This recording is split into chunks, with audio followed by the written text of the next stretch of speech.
আসসালামু আলাইকুম dear viewers. আজকে আমরা দেখব যে ফন্ট সাইজ কিভাবে ইনক্রিজ করবেন শর্টকাটে এবং আবার ডিক্রিজ করবেন শর্টকাটে সেটা দেখব। প্রথমত আপনাকে এই যে টেক্সটটা সিলেক্ট করতে হবে। সিলেক্ট দ্য টেক্সটটা সিলেক্ট করার জন্য আপনাকে প্রেস করতে হবে Ctrl+A। আপনি সিলেক্ট করে নিলেন।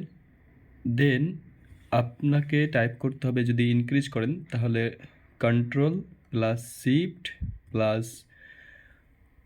আপনাকে টাইপ করতে হবে >10। তো এটাতে আপনার কি হবে, ফন্টটা বড় হবে বা ইনক্রিজ হবে। আবার যদি আপনি Ctrl+Shift+< টাইপ করেন তাহলে আপনার এটা ডিক্রিজ হবে। দেখুন ডিক্রিজ হলো।